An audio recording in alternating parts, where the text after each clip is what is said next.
Il était une fois, dans un petit village entouré de collines vertes et de champs dorés, une petite fille qui s'appelait Églantine.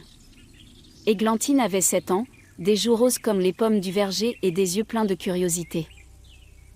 Elle habitait dans une vieille maison en pierre, au bord d'un chemin de terre, avec ses parents, ses poules bavardes et son chat tout gris, nommé Nuage.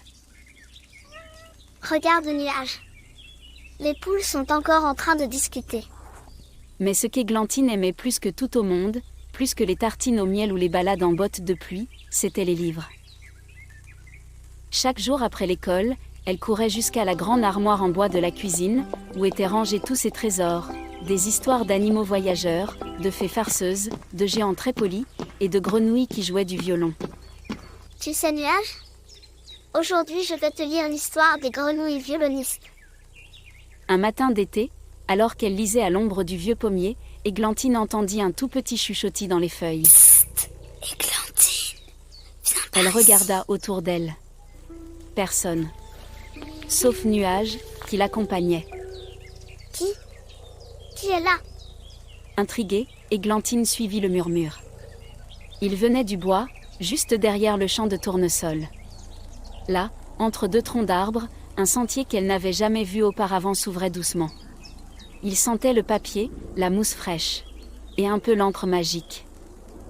Mais où cela peut-il mener? Églantine s'y engagea, son livre contre son cœur.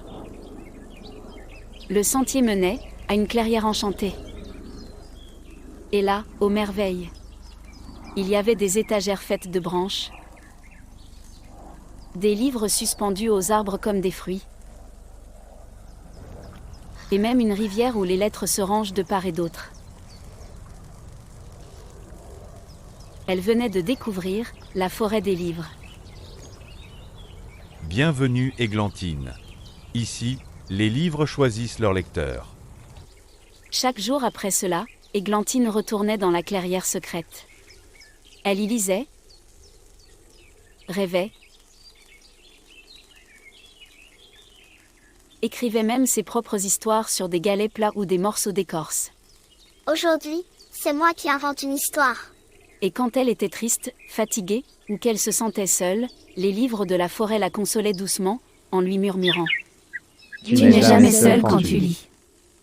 Et depuis ce jour, Églantine n'a jamais cessé d'aimer la lecture. Car au fond de son cœur, il y avait toujours un petit chemin vers la forêt des livres.